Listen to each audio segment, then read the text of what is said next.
제목 말씀드릴 텐데요. 이렇게 합니다. 어린아이처럼 예수님만 따라갑시다. 예, 어린아이처럼. 네.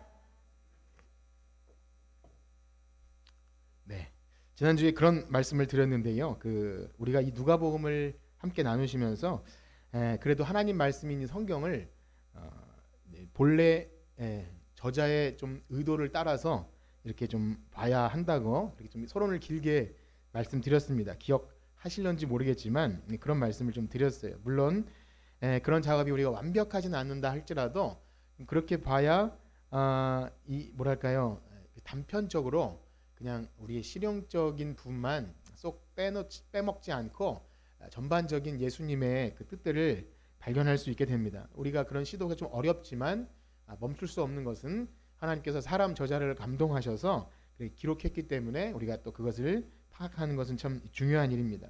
그렇습니다. 예수님께서 지금 계속해서 예루살렘을 향하여 가고 계시죠. 이 여행은 물리적인 여행이 아니라 계속 예루살렘을 강조하면서 십자가의 길, 예수님께서 우리를 위해서 걸어가셔야 할 그 십자가의 길을 말씀하면서 그 사이에 하나님 나라에 들어가려면 또 하나님 나라에 합당한 자들은 누구인지 그리고 그의 믿음은 어떤 것인지를 계속 얘기하고 있습니다. 만약에 이런 것들을 간과한 채로 단순하게 1차적인 내용만 보면 이 하나님 나라 또 그 믿음 그것보다도 기도하고 이렇게 응답해 주시고 또 병 고침 받고 치유하는 거기에만 몰두하게 되면 굉장히 단순한 것 같으면서도 큰 그림을 보지 못합니다. 하나님이 우리를 향한 그 큰 계획, 지난주부터 이어지는 과부의 재판장 이야기도요. 내가 열심히 기도하면, 끈질기게 기도하면 응답해 주신다. 그것도 맞지만 만약 거기에만 함몰되면 그러면 나는 왜 끈질기게 했는데 안 되지? 더 열심히 해야 되나? 그냥 그것만 생각해야 된다 그랬죠. 그러다가 나오는 것이 저도 뭐 그 책을 읽어보지 않았지만 하나님의 보좌를 움직이는 기도. 내가 열심히 기도하면 막 흔들 것 같은 그런 느낌으로 기도하게 된다는 거죠. 뭐 그냥 대놓고 비판하는 것이 아니라 이 기독교의 기도도 내 소원 성취를 위한 잘못된 방향으로 나갈 수 있다는 것이고, 또 오늘 살펴볼 이 바리새인과 세리의 기도도요. 이렇게 하면 하나님이 기도를 들으시는구나. 그냥 잘난 체 하지 말고 교만하지 말고 겸손하게 그렇게 해야 하나님 기도를 들으시겠구나. 그것이 만약에 어떤 기도 응답 받는 뭐 매뉴얼, 그 공식처럼 되어버리면 굉장히 어렵습니다. 우리가 새벽에 읽고 있는 이 다니엘서도 마찬가지입니다. 다니엘서 기억할 때 항상 그 어려운 중에도 하나님이 말씀대로 하니까 지혜롭게 하시고 사자굴에 들어가도 풀무불에 들어가도 건져주시는구나. 참 귀한 말씀인데 그것이 공식처럼 되어버리면 또 그것도 어려워집니다. 왜 그렇습니까? 신자 안에도 여전히 기도하면서도 고통 가운데 있는 사람이 있고 억압받는 사람이 있다는 거죠. 순교자도 있고 풀무불에 들어가서 건진받지 못하는 경우도 있습니다. 우리가 그것을 어떻게 다 설명하겠습니까? 그래서 참 위험한 것이 다니엘 학습법이나 혹은 뭐 그런 다니엘 기도회 참 좋은 거예요. 그런데 단순하게 그것이 굉장한 이슈가 되면 믿음 좋으면 소원 성취 그리고 자녀가 잘 되고 그렇게 단순하게만 여겨집니다. 그것이 나쁘다는 것이 아니라 하나님을 우리를 향한 큰 계획을 보기도 전에 그냥 거기에 함몰된다는 거죠. 그렇습니다. 우리는 예수님께서 걸어가신 그 십자가의 길, 왜 지금 예수님이 예루살렘으로 걸어가시고 그것을 보지 않으면 그냥 중간중간 일어나는 일 때문에 좋다가도 또 실망도 하고 그냥 거기서 그렇게 엎치락 뒤치락 합니다. 그런 면에서 봤을 때 예수님이 지신 십자가를 보면 실패 아닙니까? 그야말로 망한 거잖아요. 제일 망한 게 십자가 아닙니까? 그래 실패와 절망감밖에 줄지 못하는 것이 그 미련한 십자가라는 것입니다. 그런데 정말 놀라운 사실은요. 저는 지금 여러분들에게 우리 말씀의 본래 의도를 알지 못하면 안 됩니다. 이런 말씀을 드렸지만 예수님을 옆에서 실제로 만져도 보고 그 채취도 느끼고 함께 밥도 먹었던 그 제자들, 그들은 이 하나님 나라의 비밀을 빨리 이해했을까요? 그렇지 않다는 거죠. 우리가 말씀을 읽으면서 느끼지만 제자들이 굉장히 엉뚱한 질문하고요. 도대체 하나님 나라에 가서 여기 있다 저기 있다 말씀 아니라 그랬는데도 어디 있습니까? 어디 가야 됩니까? 계속 물어보는 것이 제자들이라 그랬죠. 제자들이 그러니까 우리가 좀 위로가 되시나요, 여러분? 위로를 받으십시오. 우리가 못 깨달아도 괜찮습니다. 그런데 그 언제 깨닫습니까? 굉장히 역설적이게도 예수님이 십자가를 지셨을 때, 예수님 말씀대로 십자가 지시고 부활하셨을 때 그것이 믿어진 거예요. 그러니까 십자가의 길을 가시는 겁니다. 어쨌든 이해가 되든 안 되든 예수님은 가시고 우리가 그 길을 따라가면 우리도 마침내 성령을 보내주실 때 마치 흩어졌던 그 구슬들이 실에 꿰 있는 것처럼 예수님이 하신 말씀이 그거였구나.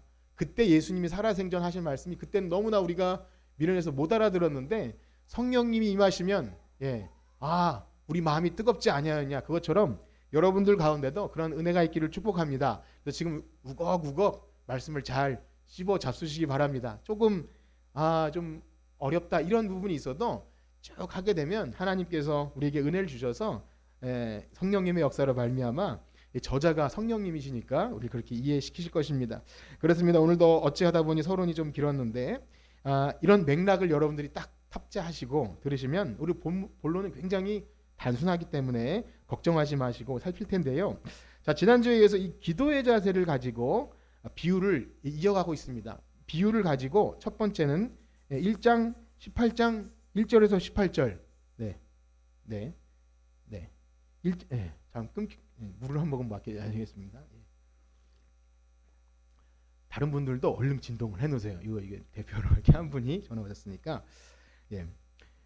과부가 재판장에게 끈질기게 한 기도의 내용이었어요. 말씀드린 대로 이 비유의 핵심은요, 반복되는 단어와 1절과 8절에 그 중요한 부분이 나온다 그랬습니다. 반복되는 단어가 원한이었고요. 그 다음에 1절과 8절을 내용 한번 보시겠는데 18장 1절입니다. 시작. 예수께서 그들에게 항상 기도하고 낙심하지 말아야 할 것을 비유로 말씀하여. 그렇습니다. 기도는 기도인데 낙심하지 말 것. 자, 8절을 읽어보겠습니다. 시작. 내가 너희에게 이르노니 속히 그 원한을 풀어주시리라. 그러나 인자가 올 때에 세상에서 믿음을 보겠는. 아멘. 기도에 낙심하지 말 것과 또 한 가지는요, 인자가 올 때, 종말론적인 그 개념을 가지고 기도의 응답을 바라봐야 한다는 것입니다. 즉 우리가 기도해도 당장 우리 시대에 응답받지 못하는 경우도 있고요, 실제로 우리가 원하는 대로 되지 않는 경우도 있다는 거고요. 말씀드린 대로 그렇게 끝내 기도했지만 안 되는 경우도 있습니다. 그러나 하나님의 그 선하신 뜻 안에 있다는 것을 믿으면 마침내 마지막에 심판도 하나님이 하실 것이고, 하나님은 선하신 분이시기 때문에 인자가 다시 올 때 그 마지막에는, 그래서 우리가 부르는 노래가 항상 마침내 그날에 주께서 오시면 그것을 찬양하지 않습니까? 바로 그겁니다. 우리가 단순히 여기서 빨리 응답되어야 하나님 능력 있다고 말해버리는 것은 잘못된 우상과 비슷한 거예요. 우리가 간절할 때 그런 마음이 들 수 있지만 우리의 기도의 마지막은 항상 예수님처럼 나의 원대로 마옵시고 아버지의 뜻대로 되기 원합니다. 이것이 우리의 기도가 되어야 할 줄 믿습니다. 이것이 바로 마지막 때를 바라보는 이 성도의 기도입니다. 마지막. 그래서 이제 오늘은요, 그러한 기도에 관한 내용이 또 이어지는데 이 두 사람이 등장하는데요, 참 중요한 사실은 계속해서 이 기도라는 것을 가지고 얘기할 때 여러분 잘 생각해 보면 기도는요, 그 사람의 마음을 적나라하게 드러내 줍니다. 속마음을. 누군가에게 그래서 우리가 기도 제목 들키기 좀 싫잖아요. 그것이 이유가 있는 거예요. 우리가 원하고 바라는 것이 무엇인지가 드러난다는 것은 때로는 부끄러울 수도 있고요, 때로는 그럴 수 있습니다. 그런데 그 사람의 신앙의 모습과 그 기도의 대상이신 하나님과의 관계가 기도의 내용 속에 잘 들어가 있어요. 하나님을 인격적인 존재로 여기고 그분의 뜻을 생각하며 기도하는지, 아니면 막무가내로 하나님이 어떤 분이신지 상관없이 그저 내 뜻만 기도하는지, 그 기도의 내용 속에 많은 것이 담겨 있습니다. 물론 다급하고 어려울 때 막무가내로 해도 괜찮습니다. 하나님 다 아셔요. 근데 우리가 계속 기도에 관한 이 주제를 가지고 또 예수님께서 이 하나님 나라에 합당한 것 얘기할 때 과연 우리는 하나님 나라에 합당한 기도를 하고 있는가? 우리는 계속 그것을 봐야 합니다. 그래서 기도할 때 예수님이 중언부언하지 말라라는 말씀을 하실 때 그것이 단순히 같은 말을 반복하지 말라는 그런 의미도 있겠지만 이런 거죠. 주문 외듯이 시간을 채우고 내가 거기에 참석하고 어떤 이 기도의 시간을 채워 나가는 방식의 어떤 그러한 것, 그러한 것을 하지 말라는 거예요. 그렇다고 또 하던 기도를 하지 말라는 말씀이 아니라 살아계신 하나님 앞에 인격적인 관계를 가지고 이렇게 나가지 않으면 그냥 어떤 신이 와도 좋으니 내 기도를 들어주는 방식, 그것은 아니라는 거죠. 그런 일에 있어서 이 기도를 가지고 예수님이 계속 말씀하시는 것은 참 의미가 깊습니다. 자, 그럼 예수님의 비유를 살펴보기 전에 이 9절 어떤 자들에게 하시는 말씀인지 볼 텐데요. 9절 말씀을 읽겠습니다. 시작. 또 자기를 의롭다고 믿고. 비유로 말씀. 아멘. 지금 예수님은요, 이 얘기를 들어야 할 청중이 누군지 말씀하시죠. 누구입니까? 자기를 의롭다고 믿고 다른 사람을 멸시하는 자들. 그러니 그런 자들이면 다 들어야 하는 것이죠. 우리가 이 예수님의 말씀에 이미 선입견을 가지고 이거 바리새인들에게 하시는 말씀일 것이다 라고 생각하기 쉽지만, 사실상 바리새인들이든 세리든 제자든 아니면 그냥 청중이든 누구든지 간에 자기를 의롭다고 믿고 다른 사람을 멸시하는 자 누구든지 나는 아니죠 이렇게 말할 수 있겠지요. 자, 우리는 이 사실을 잊어서는 안 됩니다. 하나님 나라에 관한 예수님 말씀에 비록 바리새인이 등장하고요, 뭐 그들에게 하시는 말씀이기도 합니다. 그러나 세리나 죄인, 때로는 나병 환자, 그 어떤 누구든지 어떤 사회적 신분이나 자기 형편이나 억울함, 그것이 구원의 조건은 아닙니다. 예수님 비유 속에 거지 나사로가 있다고 해서 거지가 구원받는가? 그건 아니지 않습니까? 또 불쌍한 과부가 원한을 가지고 구했을 때 그 사람이 구원받느냐? 아니면 문둥병, 나병 환자여야 구원받는가? 그 말씀이 아닌 것은 알아요. 부자든 혹은 재판장이든 누구였든지 간에 하나님 앞에서 내가 어떠한 존재인지를 바로 아는 것, 그 사실이죠. 그러므로 우리는 항상 말씀을 통해서 누구를 비판하든 혹은 저 사람은 정말 이 말씀에 합당해, 잘난 척만 하고 다른 사람 비판해, 이렇게 보지 마시고요. 어떤 시각으로 봐야 합니까? 내 안에 나를 자랑하고 다른 사람을 비판하는 나 자신은 없는지, 여러분 그렇게 나 연약한 부분을 발견하는 여러분들 되길 축복합니다. 만약 말씀을 그렇게 대하지 못하면 굉장히 그것은 치명적입니다. 하나님의 거룩하신 말씀을 대하면서 그 말씀을 거울로 나 자신을 비추지 않고 그저 다른 사람 비판하는 데 쓴다면 굉장히 목사 자신이 빠질 수 있는 오류인데요. 정말 이 겸손하게 구하지 않으면 자꾸만 뭔가 생각나요. 어떤 대상, 굉장히 위험한 건데요. 바로 나 자신을 봐야 합니다. 자, 그러면 예수님께서 그들을 향해서 이 두 사람의 기도의 태도를 보여주시는데, 먼저 우리 바리새인의 기도를 한번 읽어보겠습니다. 10절에서 12절입니다. 시작. 두 사람이 기도하러 성전에 올라가니 하나는 바리새인이요 하나는 세리라. 바리새인은 서서 따로 나는 다른 사람들 곧 토색 불의 간음을 하는 자들과 같이 아니하고 이 세리와도 같이 아니함을 감사. 나는 일에 2번씩 금식하고 또 소득의 11조를 드리나이다. 아멘. 어떻습니까? 이 바리새인의 기도가 어떻게 느껴지십니까? 밥맛 없다 이렇게 생각이 되시나요? 아니면 좀 안 좋으면 재수 없다 이렇게 될 수도 있습니다. 어떻게 이렇게 뻔뻔스러울 수 있을까? 그런데요, 이 바리새인의 기도의 모습은 사실 예수님께서 비유를 좀 극대화시켜서 그렇게 하시고 그들의 속마음을 아시고 그렇게 표현한 것이고요. 또한 우리가 이 바리새인에 대한 너무나 그를 띄엄띄엄 보는 그런 교회 오래 다니다 보면 그런 게 있잖아요. 바리새인 서기관 하면 대표적으로 위선자들, 그런 게 있어서 우리가 이들을 대충 여길지 몰라도요, 지금 이들의 이 신앙은요 사실 하자가 없습니다. 겉보기에는 100점짜리 신자예요. 그야말로 오늘날로 말하면 100점짜리 신자. 세상과 이렇게 타협하지 않고 정말 말씀을 잘 지키는 것. 그래서 여러분 바리새인이라는 뜻이 바리새계여서 바리새인이 아니라 조금 이렇게 웃으라고 드린 말씀인데 아무도 반응이 없으시지만, 바리새인이라는 뜻이 이 파리새라는 게 분리한다는 뜻입니다. 즉 뭡니까? 세상과 타협하고 하나님 말씀 안 지키는 저들과 같지 않고 종교 개혁하듯이 우리는 다르다. 우리는 거룩한 구별된 하나님의 백성이다. 그래서 바리새인이에요. 얼마나 아름답습니까? 그런 신앙을 가지고 신앙생활하면 얼마나 100점짜리예요. 이런 신앙을 지키는 사람이 오늘 있다면 장로감, 목사님감 다 이렇게 직분자죠. 이 정도 되면 11조 하고 주일 잘 지키는데 직분 받아야 되는 건 아닙니까? 일단 이들은 십계명을 다 잘 지킵니다. 물론 예수님의 계명의 본질로 가면 모자랄 수 있지만 표면적으로는 계명 잘 지키고요. 거기다가 금식을 일주일에 2번씩이나 합니다. 얼마나 어렵겠습니까? 먹는 것을 참는다는 것. 거기다 11조를 드리고 뭐라고 합니까? 저 악한 자들과 같이 되지 않음을 감사합니다. 교만해 보여도 우리가 쉽게 이런 기도 하지 않습니까? 저렇게 안 돼서 감사합니다 라고까지는 안 해도 저렇게는 되지 말게 해주세요. 그게 좋은 건지 안 좋은 건지 어쨌든 이들 마음속엔 내가 어떤 자격이 있다고 생각합니다. 이것이 뭐 잘못된 게 아닌 거예요. 그러니까 지금 읽으시면서 우리가 선입견을 갖고 있지 않으면 이거 괜찮은 건 아닐까? 이런 자를 하나님이 기도 안 들어주시면 과연 누가 기도를 들으시겠는가? 자, 그런데요, 이제 세리의 기도를 한번 읽어보겠습니다. 13절입니다. 13절 시작. 멀리 서서 감히 눈을 들어 하늘을 이르되 하나님이여 불쌍히 여기소서 나는 죄인이로소이다.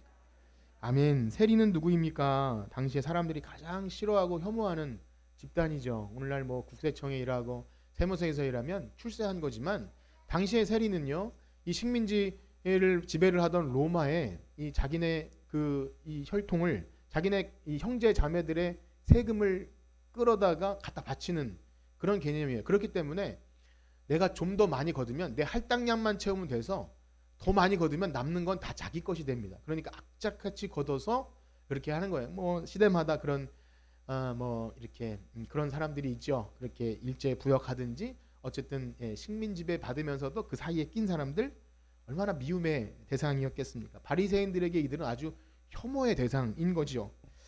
그렇기 때문에 이 지금 다음에도 세리 삭개오가 나오겠지만 이들은요 성전에 갈 수 없는 거죠.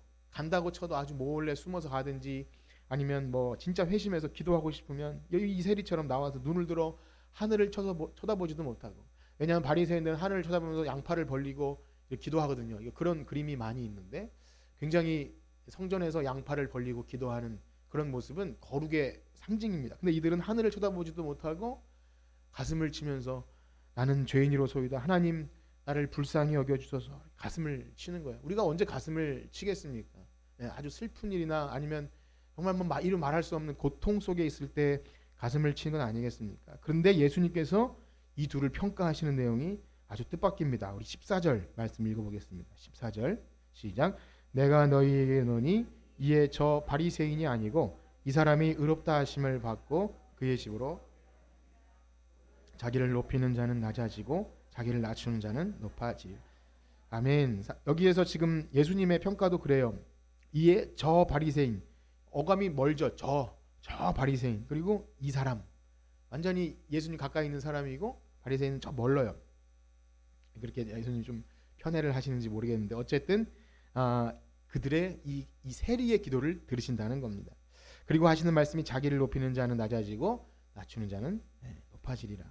이렇게 비유를 마무리 하시는데요. 어떠하십니까? 우리는 이 비유를 들으시고 그렇지, 당연히 그렇지, 세리의 기도를 들으시고 바리새인은 당연히 안 되지라고 여겨지시나요? 사실 이 본문은요 너무나 익숙하고 바리새인을 우리가 너무나 띄엄띄엄 보기 때문에 그럴지 몰라도 그 당시 사람이나 이것을 읽는 독자들은 사실 좀 뜨악하면서 어찌 그럴 수가 있는가, 이렇게 좀 황당한 반응을 보이는 것이 정상입니다. 아니 과연 이렇게 경건한 사람의 기도를 들으시지 않으면 우리는 명함도 못 내밀겠다. 우리가 어찌 감히 하나님께 기도할 수 있겠는가, 이런 생각이 든다는 거죠. 오늘날의 이 설교를 듣는 가운데서도 우리 신앙생활에 대해서 예상을 깨는 어떤 근본적인 물음이나 질문을 던질 때 어떤 우리의 예배, 우리가 그냥 익숙하게 들었던 예배, 그다음에 구원의 확신, 그다음에 내 믿음, 이런 것들에 대해서 내가 또 헌신과 봉사했던 것들에 대해서 근본적인 물음을 던지지 않습니까? 여러분들에게 그런 경험이 있을 때 여러분들의 반응은 어떠하십니까? 여러분들이 그런 걸 들을 때 그렇지, 내가 본질을 회복해야지, 그런 마음이 드십니까? 아니면 칭찬을 해도 모자를 판에 좀 목사님 너무하신 건 아닌가, 이런 마음이 드십니까? 저는 여러분들의 속마음을 모르지만 여러분들이 아실 거예요. 어떠한 마음이 든지. 그런데요 참 중요한 사실은 우리는 우리의 죄를 지적받거나 우리가 조금 연약한 부분이 이렇게 찔리면 인정하기가 굉장히 어렵습니다. 저 자신부터 그렇고 우리가 좀 못하는 거 누구에게, 가장 친한 사람의 아내나 남편이나 아이들에게조차 그런 거 지적 들으면 애써 감추고 아니라고 노력하는 게 우리의 모습이에요. 특별히 아무리 그것이 팩트라고 할지라도 화가 나죠. 가장 흔한 예가 예배 시간에 좀 졸고 있을 때 정말 사랑하는 마음으로 살짝 찔러서 깨워도, 저도 그런 경험이 있어요. 얼굴이 확 뜨겁게 달아오르면서 난 절대 안 졸았는데 괜히 찔러서 날 조는 사람 만들었다고 그렇게 여기는 게 저의 모습이고 우리의 모습이 아닌가 합니다. 아무리 그것이 사실이라도 잘 인정하지 못해. 기분이 매우 상해요. 좋은 것보다 더 싫은 건 나를 찌르는 것이 너무나 마음이 상해요. 우리 아이들도 서로 이 말싸움하는 거 보면요, 그 이쁜 아이들이 요즘 어린아이들 말로 팩트 폭행이라 그러거든요. 팩트 폭행. 어떻게 그렇게 전곡을 찔러서 그 아이의 상처를 후벼 파는지 몰라요. 그 어린아이들조차 딱 알아요. 야, 너 그랬지? 그랬지? 그렇게 얘기하면 할 말이 없잖아요. 그걸 애써 이겨내고 너도 그랬잖아로 그냥 금방 반박합니다. 그래서 저희가 가만히 계속 들어봐요. 야, 쟤네들 어디 가서 싸움에 지지는 않겠다 이런 생각을 합니다. 그리고 조금 심약한 아이들이 있으면 울어버리겠다는 생각. 야, 어떻게 저렇게 서로 말싸움을 하는데 네가 그랬잖아, 네가 그랬잖아 계속 그래요. 그래서 야, 어린아이들도 절대 자기 약점 찔리면 그보다 더 심하게 상대방의 약점을 건드려요. 그렇습니다. 이 바리새인의 기도는요, 자기 의로 똘똘 뭉쳐 있어요. 우리가 다시 한번 그 부분을 읽어볼 텐데 11절과 12절입니다. 11절 12절 시작. 바리새인은 서서 따로 기도하여 이르되 하나님이여 나는 다른 사람을 토색, 불의, 간음을 하는 자들과 같이 감사하나이다 하는 일에 두 번씩 금식하고 또 소득의 11절을 드리나이다. 여기 서서 따로라고 하는 번역된 이 프로스헤 아우톤이라는 이 단어는요, 사실 직역하면 자신을 향하여입니다. 이 프로스가 향하는데 자신을 향하여. 이게 좀 의역해 놓은 겁니다. 이렇게 하면 좀 이상하죠. 자신을 향하여 누가 기도하겠습니까? 그런데 문자 그대로 하면 자신을 향해 기도한 거예요. 그래서 여기 보면 반복되는 게 나는 다른 사람과 이렇게 쭉 가고 12절에 또 나는 되잖아요. 한글은 그렇지만 원문에 나는이 훨씬 많이 들어있어요. 나는 이랬고 나는 이것도 안 했고 나는 이것도 안 했고 나가 굉장히 들어가 있는 기도입니다. 나 자신의 의와 이것으로 똘똘 뭉쳐 있어요. 그리고 하나님이여 그랬지만 반복되는 이 말 나는 그랬습니다. 바리새인의 기도의 중심에는 언제나 자기 자신이 있는 거예요. 나의 행위와 내가 그래도 이렇게 지켰습니다. 나는 자격이 있습니다. 예, 우리는 이미 알고 있어요. 우리 중 누가 과연 하나님 앞에 옳다 인정받을 사람이 있겠습니까? 우리가 뭘 좀 헌신했다 해도 가끔씩 그래도 우리 자신을 생각할 때 칭찬해줬으면 좋겠다는 생각이 들 때 있잖아요. 예, 가끔씩 새벽 예배를 하면 얼마나 참 칭찬 받아 마땅합니까? 그리고 시험에 걸려 넘어지지 않으면 얼마나 대단합니까? 그러면 좀 칭찬 듣고 싶은데 그래도 우리는 이 바로 전에 말씀 기억하죠? 예, 무익한 종. 그렇게 해도 주님 저는 무익한 종입니다. 그것이 우리의 자세라는 겁니다. 왜냐하면 우리가 우리의 의라는 것은 너무나 다 낡아진 옷 같아서 우리가 걸어다니는 곳마다 가는 곳마다 썩은 악취와 그런 것이 풍기는 거예요. 우리가 아무리 깨끗하게 주일날 옷을 입고 가리고 이렇게 좋은 미소로 인사하지만 우리 속에 있는 그 위선을 다 안다면 부끄러워서 못 나오는 거죠. 부끄러워서. 하나님이 가려주시는 장소가 교회인 줄 믿습니다. 우리가 하나님의 은혜로 우리의 허물과 죄를 가려주지 않으면 누가 감히 나는 예배드릴 자격이 있어 라고 할 사람이 누가 있겠습니까? 그렇게 예수님은 이 더러움을 그냥 겉으로 보여주는 몇몇의 난 요거 했고요, 요거 했고요, 요거 했고요 이렇게 가려지는 걸 뭐라 그러죠? 위선, 외식, 바리새인과 서기관의 외식을 조심하라 그렇게 계속 말씀하셨습니다.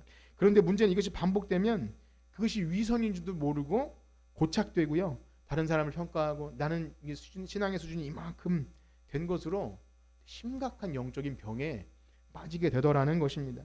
사실상 그렇게 되면요, 예배를 통해서 누려지는 은혜가 아니라 나의 만족이에요. 이번 주에도 내가 이렇게 하나님 앞에 거룩하게 드렸지. 그럼 이거는 종이 한 장 차이입니다. 제가 이런 말씀을 드릴 때 어떻게 보면 여러분 기분이 상하실 수도 있고 그렇게 예배 잘 드리는 사람에게 그렇게까지 할 필요 있는가? 근데 여러분 우리가 이것을 정말 마음에 작정을 하고 다니엘처럼 이렇게 마음에 작정을 하고 하지 않으면 우리도 모르는 사이에 우리 마음속에 율법적인 요소가 스물스물 들어오고 나의 행위의 공로가 이렇게 들어옵니다. 자, 그러나 세리는 어떠합니까? 감히 하늘을 쳐다보지도 못하고 가슴을 치면서 하나님 저를 불쌍히 여겨 주시옵소서. 저는 죄인입니다.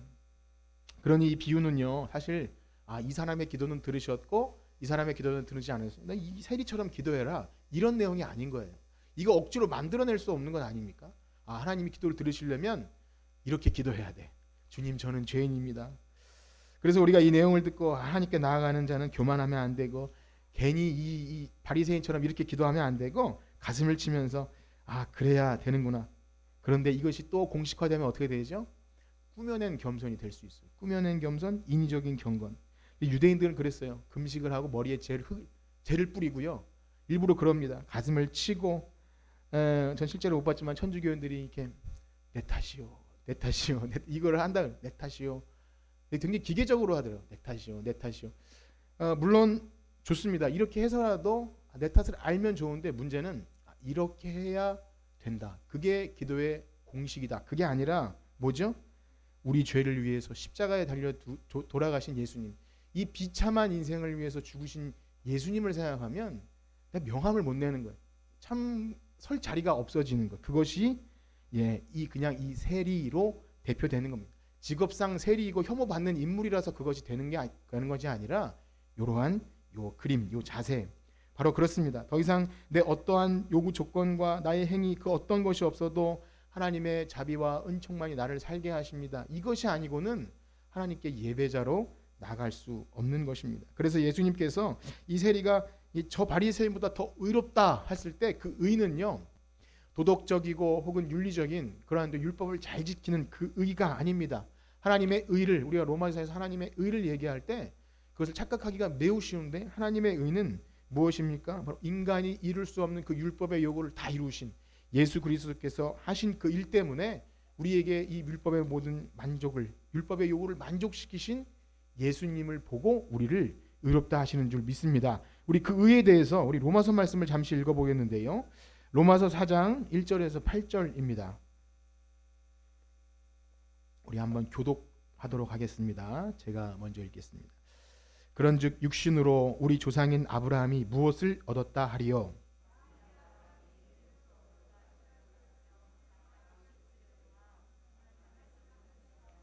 성경이 무엇을 말하느냐? 아브라함이 하나님을 믿음에 그것이 그에게 의로 여겨진 바 되었느니라.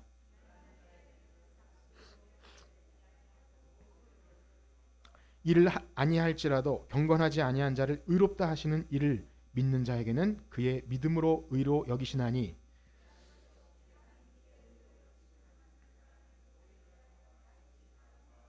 불법이 사함을 받고 죄가 가려짐을 받는 사람들이 복이 있고 주께서 그 죄를 인정하지 아니할. 아멘. 그렇습니다. 그래서 구약 성경에 보면 어찌 이런 일을 한 사람들이 하나님이 의롭다 하실까 한 사람들이 굉장히 많이 나오고요. 우리가 창세기부터 시작해서 쭉 생각해 보면 굉장히 끔찍한 불륜이나 혹은 그런 과정을 통해서 태어난 아이들이나 가정이나 이게 굉장히 많이 나와 있어요. 그런데 예수님 족보에 보면 그런 여인들, 유다 다말 사건부터 시작해서 또 밧세바, 또 거기 우리가 최근에 봤죠, 우리야가 이름이 등장하고요. 또 우리가 알고 있는 그 룻기에 나오는 보아스, 그 이방 여한, 모함 여한, 이 룻이 거기 이렇게 들어가는 거예요. 참 신기하죠. 사실 행함이 아니라 또 어떤 혈통도 아니라 그 그리스도를 숨겨놨기 때문에, 구약에 숨겨놓은 그 그리스도를 이어지는, 그래서 여러 모양과 여러 부분으로 나타난 하나님의 계시인 거죠. 거기서도 그 의들은 그 행함이나 그들의 의로움이 아니라 바로 예수 그리스도를 향하여 가고 있는 그 의입니다. 그렇습니다. 하나님의 조건 없는 택하심, 부르심, 그 한량없는 자비하심이 아니면 우리는 누구도 이 가운데 예배자로 설 수 없습니다. 그렇다고 우리가 이 말씀을 들으시면서 그러면 이제 우리가 좀 세리처럼 죄를 좀 많이 짓고 죄가 많은 가운데 은혜가 있다 그러니까 좀 그런 분들은 당연히 안 계시겠죠. 우리가 좀 죄를 좀 짓고, 또 혹은 반대로 바리새인처럼 우리가 교만해질 수 없으니 율법 지키는 것, 경건생활 그런 거 안 하고 좀 너덜너덜해져서 그렇게 나와야 은혜가 되겠구나, 또 그렇게 생각하시는 분은 혹 안 계실 줄 믿습니다. 사도 바울은 이렇게 묻는 사람에게 뭐라고 대답하죠? 그럴 수 없느니라. 어찌 은혜를 더하게 하려고 죄를 더하겠느냐, 그렇게 말씀하시죠. 이것은 은혜를 제대로 아는 사람이 아니에요. 그래서 때로는 우리 이 참 귀한 오직 은혜, 믿음, 이 귀한 복음을 가지고 이것을 제대로 이해하지 못하니까 이 삶이 안 되니까 값싼 은혜, 값싼 복음이 아니냐고 막 우리 이 개혁 신앙을 굉장히 막 비판하는 사람이 있어요. 그런데 모르는 거죠. 얼마나 이 삶이 강조되는지 몰라요. 제대로 은혜를 입었다면 그렇게 살 수 없다는 것이 자명한데도 그렇게 못 사니까 잘못된 교리 아니냐고. 그래서 자꾸만 행위 구원으로 나가는 것이 문제가 있습니다. 어쨌든 그러한 거예요. 누구도 우리의 행위로 하나님 앞에 설 수 없는 것입니다. 그렇습니다. 진정으로 복음으로 거듭나고 구원 얻은 성도들은요, 이 계명을 지키는 것, 형제를 사랑하는 것, 나를 사랑하는 자는 계명을 지키고 형제를 사랑한다고 하지 않았습니까? 예수님 말씀을 그대로 받는 거죠. 어린아이처럼. 그렇게 하나님의 자비와 은총, 예수님이 아니면 안 됩니다. 이런 감사의 마음으로 나가는, 좀 그렇게 올려드리는 기쁨과 찬송의 제사를 드리는 여러분들 되시길 축복합니다. 바로 그런 사람들이 어린아이처럼 예배하고 어린아이처럼 예수님을 사랑한다고 고백합니다. 그래서 때때로 찬송할 때 제가 찬양인도 하고 나면 이렇게 해서 좀 힘들었는데 찬양인도를 해줘서 너무 감사한데 이게 보게 돼요.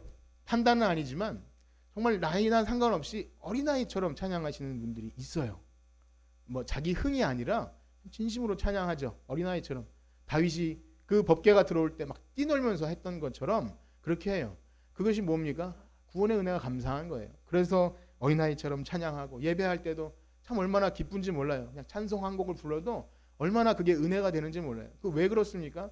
그냥 형식이나 아니면 종교적이었다면 그렇게 되지 않습니다. 그러나 어린아이는 그저 어린아이가 아니라 순수하게 복음을 사랑하기 때문이죠. 그래서 마지막으로 우리 15절에서 17절까지 읽겠는데요. 이 말씀이 이렇게 이어집니다. 15절에서 17절. 시작. 사람들이 예수께서 만져주심을 바라. 예수께서 그 어린아이들을 불러 가까이 하시고 이르시되 어린아이들이 내게 오는 것을 용납하고 금하지 말라. 하나님의 나라가 이런 자의 것이니라. 내가 진실로 너희에게 이르노니 누구든지 하나님의 나라를 어린아이와 같이 받아들이지 아니하는 자는 결단코 거기 들어가지 못하리라. 아멘. 이 어린아기를 용납하신 예수님 말씀은 우리가 어린이 주일에만 이렇게 인용된다고 생각하지만 생각해 보세요. 과부와 재판장 이야기, 그리고 바리새인과 세리의 기도 이야기, 그리고 이어서 이 어린아이의 이야기를 읽을 때 또 우리가 느껴지는 바가 다른 거예요. 단순히 어린이 주일을 위한 본문이 아니구나. 어떤 사람이 하나님 나라에 들어가는 것이구나. 이렇게 됐을 때 형편상 과부여야 하는가, 아니면 직업상 세리여야 하는가, 아니면 신체 연령상 생물학적으로 어린 아이여야 되는가, 이게 아니라는 것을 알 수 있는 겁니다. 그 말씀을 하시는 것이 아니라 아무 의지할 것 없어서 하나님 제 원한을 풀어주세요라고 나오는 과부처럼, 또 하나님 보고 향하여 얼굴도 듣지 못하고 이렇게 우리가 행한 건 죄밖에 없으니 주여 우리를 불쌍히 여겨 주시옵소서, 이런 세리처럼, 그리고 마지막으로 이 어린아이처럼 주님이 없이는 안 됩니다. 그때는 어린아이가 얼마나 뒤처 있는 존재예요. 오늘날 얼마나 귀합니까? 많은 교회 주일학교가 없다 그래요. 어린아이 소중한 겁니다. 오늘날 어린아이 귀하지만 다르죠. 그래도 얼마나 순수하고 금방 친해지는지 몰라요. 우리는 쭈뼛쭈뼛하고 다가가지 못하는 어린아이들은 공 하나만 있어도 금방 친해지고 그래요. 그렇다고 신체적으로 어린아이여야 한다는 것이 아니라 우리의 심령도 충분히 어린아이처럼 그렇게 예수님 따라갈 수 있을 줄 믿습니다. 그러한 기대와 소망이 있으신가요? 그렇습니다. 오늘 이렇게 이 말씀을 마치면서 우리가 하나님 나라 하면 뭐 이런 정말 과부가 되어야 되고 세리가 되어야 되고 어린아이가 되어야 된다. 그것에 고착되지 마시고 우리의 자세, 기도의 자세, 또 예배의 자세를 생각하시면서 하나님, 제가 하나님 나라 들어가는 합당한 그런 제자로서 날마다 그렇게 예배자로 서기 원합니다. 우리 이렇게 찬양 한 곡 하시고 기도하겠는데요. 주여 우리는 연약합니다. 우리 마지막 날 우리를 이루실 주님 찬양합니다. 이런 마음 가지고 우리 찬양 드리시고 기도하고 마치도록 하겠습니다.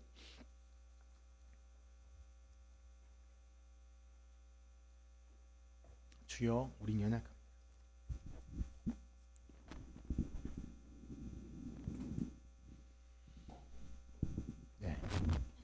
단주자를 좀 소환해 주시기 바랍니다.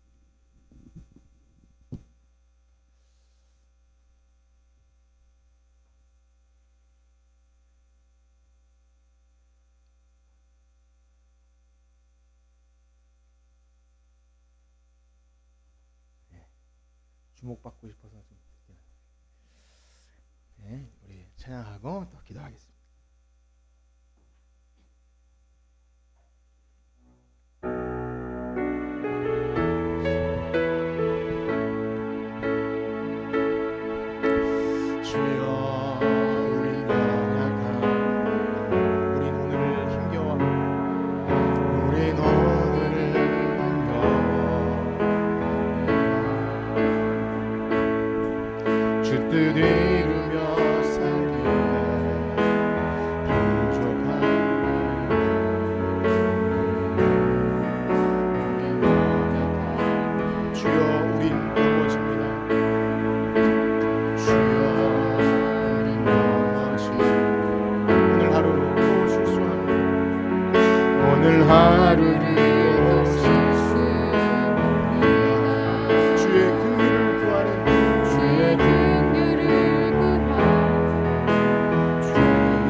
온 땅 위에 충만하네.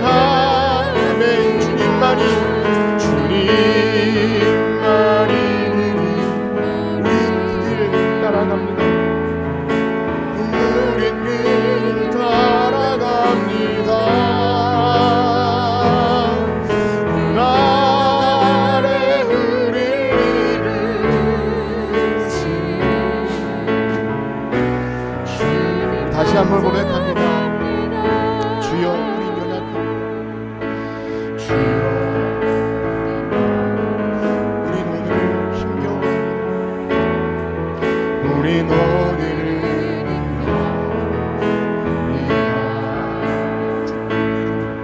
주를 이루며 살기 부족한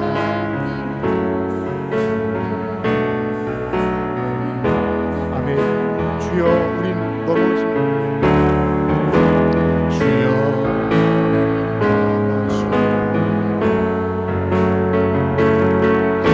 오늘 하루를 도우소서.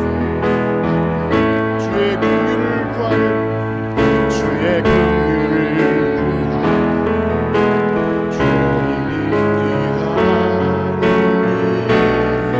주만 바라네.